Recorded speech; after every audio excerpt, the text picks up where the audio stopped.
Ari, this is Geordie Prepper and welcome to Prepper's Perspective. My special guest today is Prepper Rabbit. Welcome to the show, Prepper Rabbit. Hey Geordie, how you doing today? I'm good, thank you, and thank you for being on Prepper's Perspective. My pleasure. So you're in the USA and you're a prepper. What really got you started into prepping? A few years back, well, first off, I live in the hills of East Tennessee, and a few years back, we had a big electrical storm come through and knocked out the power. And for 2 weeks, and I live in a fairly big city. For 2 weeks, we didn't have any power, and you can only eat so many days at McDonald's. So when my power was restored, I told my wife, I said, "This will never happen again." And my first purchase was a Coleman stove that ran off of LP and a couple of lanterns. And at that point, I realized buying gear was not cheap. I think I spent $500. And you have to understand, I have a background in armed security, so I've always had guns and stuff like that. So spending $500 on a gun wasn't a big deal, but buying gear like that, it was an eye opener. But I started then. Your background in security, has that really helped with your prepping in other ways, or has it just been really specific? And what have you learned whilst you've been prepping? Well, yes, I used to own an armed security service, so my knowledge is wide ranged, and it did help me with my prepping because, like with buying different weapons and being able to buy ammo in bulk and buying magazines in bulk and stuff like that, I was already aware of how to do that through my company. Also, it helped me because working with law enforcement agencies and like the ambulance services and the fire departments and stuff like that, it gave me a lot of knowledge. But I think what people think of as prepping, I had to, just like everybody else, I had to learn as I go. And through the years, I ended up running a preparedness group where I live and recruiting other people from different walks of life. And I think overall, I'd have to say it's been a learning experience. And the group that you're running in, how important is it to have a group for all those preppers who are doing it a lone wolf style? What would you say to them? Would you encourage them to get into a group? Well, I'll tell you what, we had a preparedness show a couple counties away from me, and my group had a table there, and we went out and talked to people.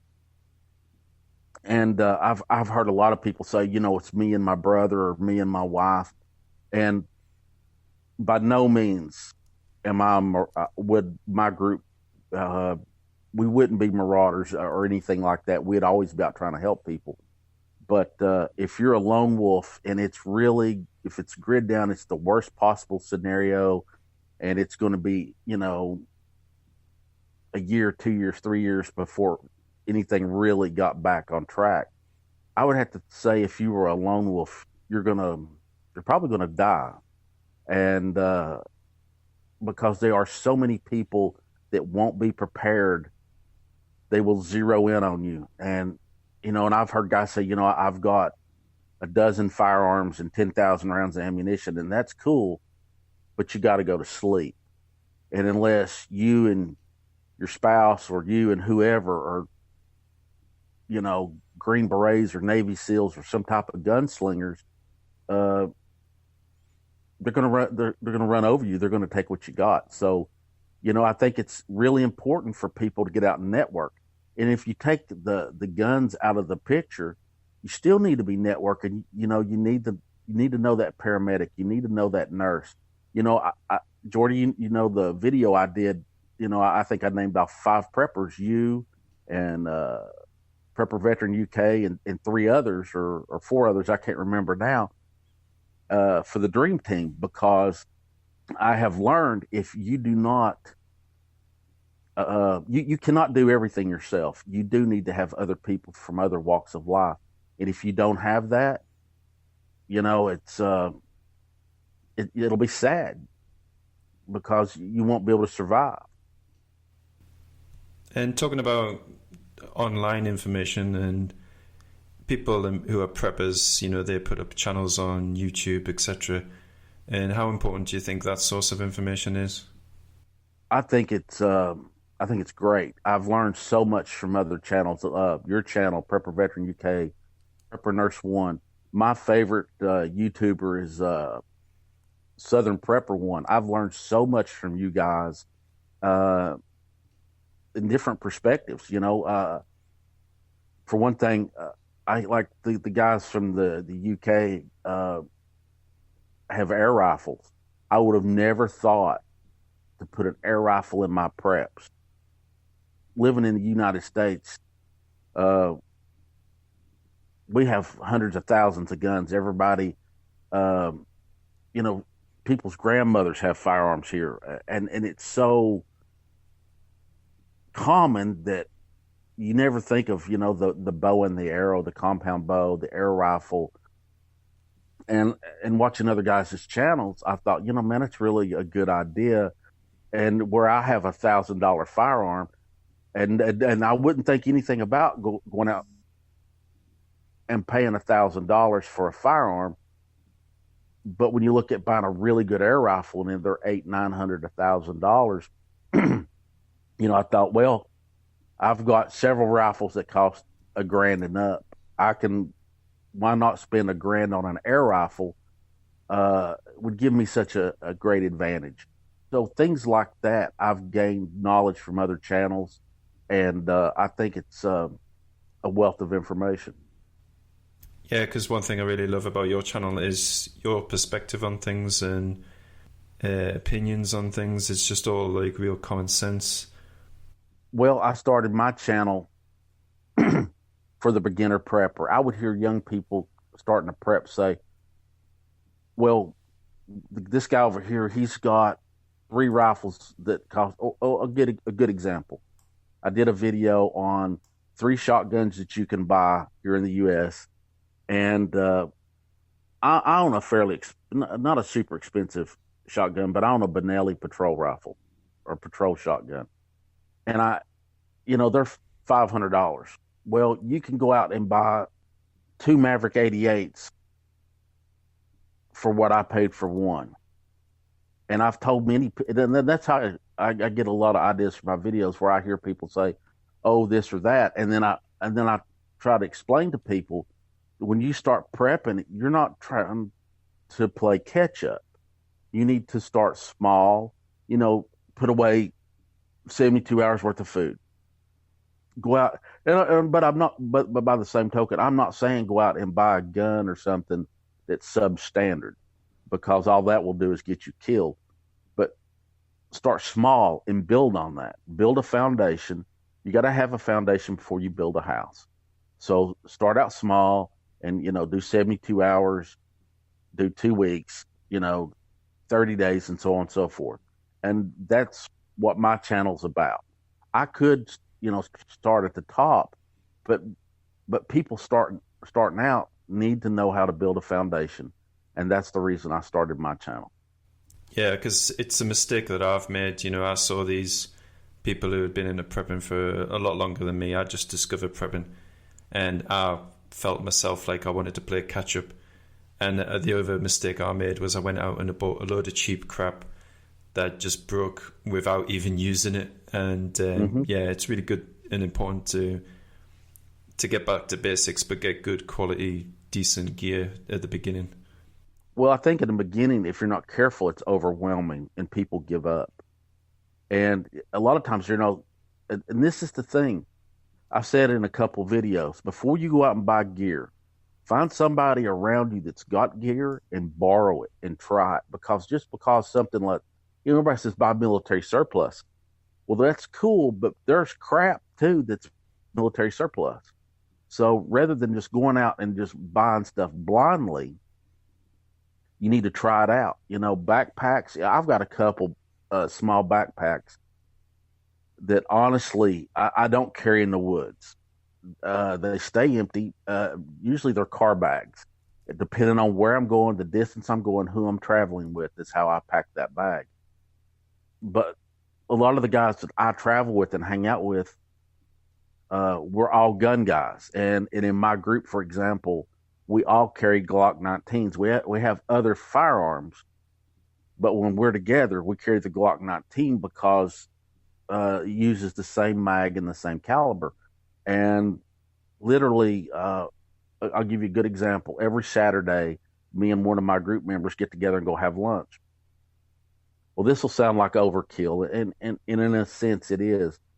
But when he shows up at my house in his vehicle, I know for a fact he carries 4 15-round mags, 2 30-round mags, and 100 rounds of ammunition in his car. I carry the same thing in my truck. So now you look at it. If we're somewhere and, God forbid, somebody decided to carjack us or something was to happen, I'm pretty sure we have more firepower than the guy that's going to carjack us. But it's just things like that. And, this information that's on YouTube now, and we see that YouTube and other platforms are clamping down on this information. Do you think that restricting this information is really going to hurt the prepper community? And how do you think the channels on YouTube should be addressing it and maybe helping out channels that are smaller than them? I believe the bigger channels, they're in it for the money. And there's several channels there's a couple channels I subscribe to.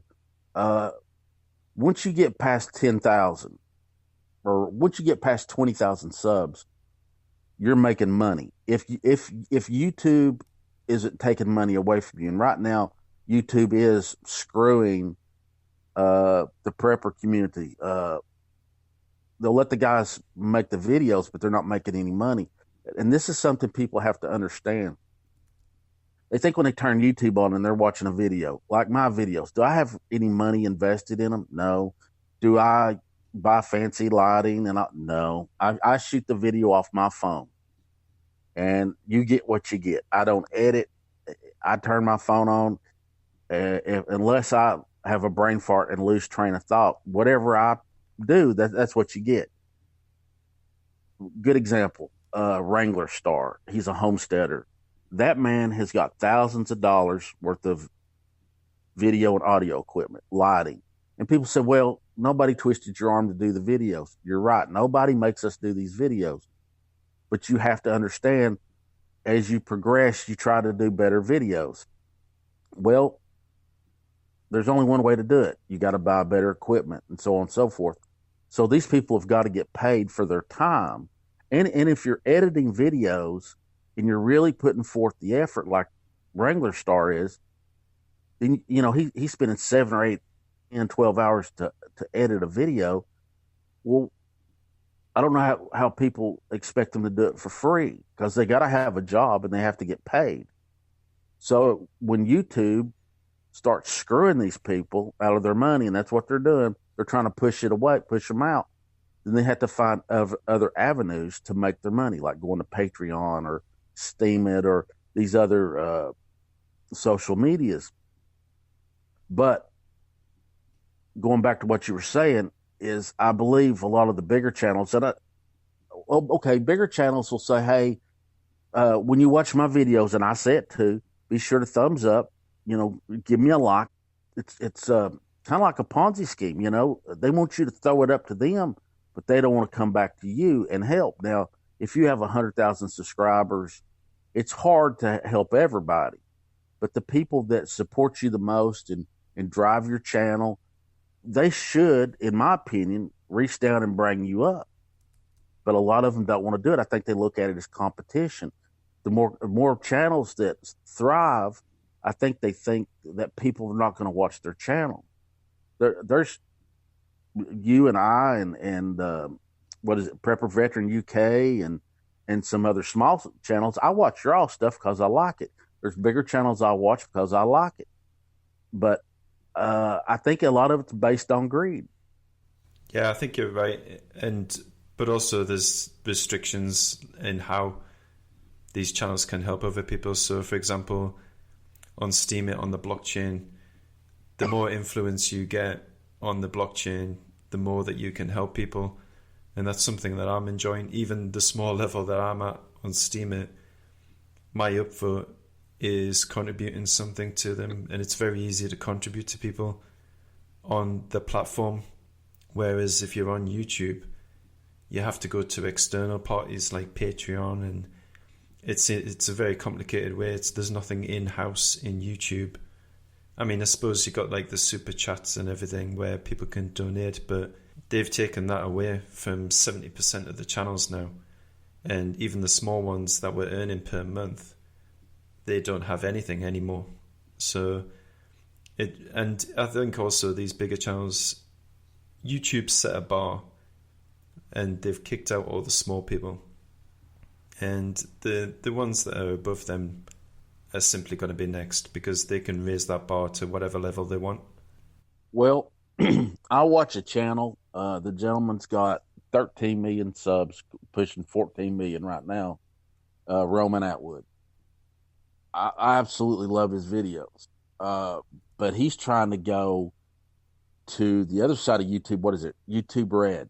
And you pay X amount of money to watch YouTube. Well, people get upset, but you pay for cable TV and you pay for all this stuff. And I get it. Those guys that are the huge channels, well, they're making hundreds of thousands, millions of dollars a year. That's great. Me, myself, I did not turn, I can't think of what it's called, Geordie, but when you turn it on so you can make money. The monetization. Yeah, I haven't turned it on. And I refuse to turn it on. And I believe if YouTubers will turn that off for, let's say, 6 months, YouTube would pay attention. Because if you're not running ads, they're not making money. Because you got to have 10,000 views before they start paying you money. They're robbing people. If you don't have 10,000 views, you don't make a dime. Well, if you have 10,000 views and they're running commercials the whole time, they're pocketing all that money. So if all the YouTubers would basically go on strike and turn that off, YouTube would pay attention because YouTube would go out of business if people would do that. And that's just my opinion. How is your social media platforms? How does each of your channels differ? Are you saying like between maybe my YouTube channel versus my Instagram? Yeah. Well, for me, anybody that watches my YouTube videos, I run a G-rated channel. I don't know if your daughter's going to be watching, your son, your grandkids, your grandmother, your mother. I have no idea who's watching those videos. And I run a very G-rated channel. Now, I'm a Christian. I'm a Southern Baptist. So if that offends somebody, I'm good with it. You can go to somebody else's channel. But I try my best to run a G-rated channel. Now, my Instagram, it's under Prepper Rabbit, but that's my personal channel. And in my little profile, I say, this is my personal channel. If you find pictures here that offend you or whatever, move on. I am a guy, and I post stuff that guys like, and I'm good with it. But I'm not really huge into social media. I've got a Twitter account, and I post political stuff there and support a couple of different counties, their law enforcement and their government and stuff like that. But you yourself, you're more into social media than I am. I'm an old rabbit, and I don't know a lot about social media. And those are the three things that I do. And that's all I got, really. So where do you get your information from? What do you think is the best source? Where should preppers be looking for their information? I'll tell you what, I play Xbox, and I play with some guys from the UK. I play with some guys from Germany, one or two from Russia, or a country like Russia. I can't say they're all definitely from Russia. And I always ask them, what's going on in your country and what are they saying about mine? because I think, like in the U.S., the media is propaganda. They just tell you whatever. There's a lot of fake news. But if you talk to an individual, they tell you their perspective, and it works for me. And everybody says, "Oh, Xbox," and yeah, I'm a gamer. Uh, but if I ask you what's going on in your part of the UK, you're going to tell me. If I turn on the TV, I only get what they want me to see. So that's how I get my information. So you're able to talk to these people in other countries because there's a system that's in place to do it. But what if that's not there? How important is it that people start building networks in their own countries and their own communities now? Well, right now, it would be easy to do it, and it's super important. Preppers, homesteaders, whatever your title is, whatever you fall under, if you're so paranoid that you won't talk to other people, you're doomed. You need to be out networking, shaking hands, making friends. It's a big playground where all a bunch of kids get out there, meet new kids, and and make all the friends you can, because if something was to happen and they were to shut the cell phones off, or cell phones and social media, you'd be screwed. But if you've got enough people in your network, unless they restrict movement, uh, you'd be great. Everybody talks about two-way radios, and I can't think of what it's called. Geordie, what's the radio that talks worldwide? I'm not really a radio person myself, but there's like HF, high frequency, CB. Ham radio. Ham radio. Ham yeah. radios. Everybody needs one. Everybody says, "Well, I got a ham radio. That's all I need." No, you need a ham radio. Plus, you still need to be out networking. You need to know. You need to meet all the people you can. I mean, now don't tell them, "Hey, I've got 14 guns and 2 years worth of food." But you need to be out meeting people. And if you're so paranoid you're not willing to meet anybody, you're doomed. It's like not being a part of a group. If you're not part of a group, you can be overwhelmed. So I think it's huge. And the other thing is this: if you're so scared of your government or whatever, you're divided, and divided you'll fall. So to me, if you've got a network and a large group of people, you're safe. But by the same token, you got to be careful, but don't be so careful that you're by yourself. You got to be able to put yourself out there a little bit. Like when your kid starts school, you say, "Hey, today go out and make friends." Well, I'm afraid. Well, everybody's afraid. So yes, networking is huge. So what would your advice be to people who are just finding and discovering prepping? What's the most basic thing that they should really concentrate on when they first discover how vulnerable they are? Well, a lot of people say beans, bullets, and Band-Aids, and food, firearms, medical. And I agree. But by the same token, you cannot go out unless you have unlimited funds. You cannot go out and buy multiple $1,000 firearms, and it's easy to do, and I've done it. But I'm a gun guy, so I've had guns all my life. Knowledge, you need to be talking, literally, depending on where you live. You need to be talking to grandmothers and grandfathers and older people, and seeing what they can tell you about farming and canning, and talk to people that know about ham radios. There's a lot of firearms you can start out buying. I mean, like if you went out and bought a Jennings handgun, well, in my opinion, you just wasted your money. It's a piece of crap. But you can go out and buy, let's say, a Glock 9mm for $500, or you can go out and buy a Colt and pay $1,000. So there's a lot of things in there that you can do, but do research. Talk to people that camp. Talk to people that have a farm. And if you don't know anybody, I'll just tell you that I've stopped and knocked on people's doors and say, "Hey, I see you got a big garden out back," and I'm thinking, and people are more than willing to talk about their stuff. They are, and the library, and people say, "Oh, the internet." Well, yeah, the internet's great, but a lot of times you can get information from a library that you're not going to find on the internet.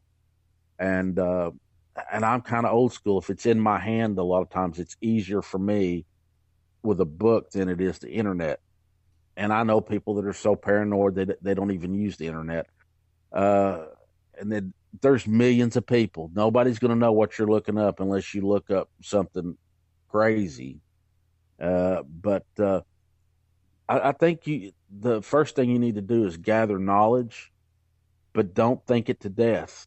Don't just kind of jump in with both feet and go at it. But uh, be careful with how you spend your money. Don't buy a bunch of cheap junk, or you'll be buying it twice.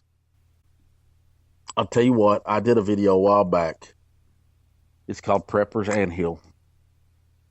And if you want to know exactly how vulnerable you are, walk out in your front yard and look around. You've got neighbors to the left, to the right, to the front, to the rear, everywhere. That's a lot of people that's hungry, or that can be a lot of people that's scared, or a lot of people that's angry. Everybody's vulnerable. Everybody. You can have all the guns, all the ammo, all the food. My best advice is network and prepare. You know, I'll give you a good example. I talked to a lady 6 months ago. She had enough food, literally, to feed probably 100 people for 5 years. Does not believe in firearms. She said, well, they can kill me. Well, they will kill her. And I said, well, you should be part of our group, because in my mind, if anything was to happen really bad, somebody would kill her and take all of her food. I think you have to be realistic. You've got to be well-rounded. And everybody says, oh, this won't happen or that won't happen. Well, look in the Middle East. Look at what's happening in Germany. Look at Mexico. It can happen in the United States. It can happen in the UK. Something, Lord, you can have a huge earthquake. There's tsunamis that happen. Now, where I live, would a tsunami affect me? No. An earthquake would. Somebody could go to war with the United States. I don't really think that'll happen either, but it could happen. Economic collapse. Look at the world and the things that are going on. So, tornadoes, whatever. There's a number of things that can happen. Am I afraid? No. Do I live afraid? No. I'm not afraid because I prepare. I have prepper's insurance, for lack of better words. If there's something I don't know how to do, I go learn it. I don't sit around. I did a video a while back, and Geordie and I were speaking about it, that I found out I was a type 2 diabetic. And, the doctor said, hey, you got to lose 40 pounds. That's a lot of weight. I lost 50 pounds. I hike all the time. Geordie and I were going to do this interview Sunday. I couldn't. I was out hiking. Whatever you need to do, do it. And if you think about it and think about it and think about it, you're not going to do it. Adapt and overcome. Push on. And that's how I, myself, listen, there's still plenty of stuff I don't know how to do. But every day I try to learn something. And that's my advice to everybody. But if you're sitting on your butt, you're not getting anything done. And if you're scared, you're still not getting anything done. Don't be scared, prepare, and don't put all your eggs in one basket. And by all means, network. Don't stop networking. And that's my best advice for the beginner prepper. Well, thank you, Prepper Rabbit. That was really great advice for the new prepper, and it's really great that your channel is for the new prepper. And where's the best place that people can come to your channels? Where's the best social media outlet for people to come and watch your journey on prepping and advice to people? Well, I've got a YouTube channel like a lot of people. It's Prepper Rabbit, PREPPERRABBIT. It's when you find it, it's a picture of a big white bunny rabbit, and that's me. But that's honestly the best place. I don't do Facebook and Instagram. That's my personal page. You can contact me through there, but it's not as G rated as my channel. And you can find me on Twitter. Just don't stop by the house. And I'll link all of your social media below, obviously, of course. And please do check out Prepper Rabbit. He does some really great advice to people and offers some really sound, practical knowledge and opinions on matters. So thank you, Prepper Rabbit. You've been a great guest on Prepper's Perspective. Well, Geordie, I'm glad you had me, and I've really enjoyed it. And just keep up your preps, man. I will do. So this has been Geordie Prepper with special guest Prepper Rabbit. Be safe and be prepared, everyone. Good night.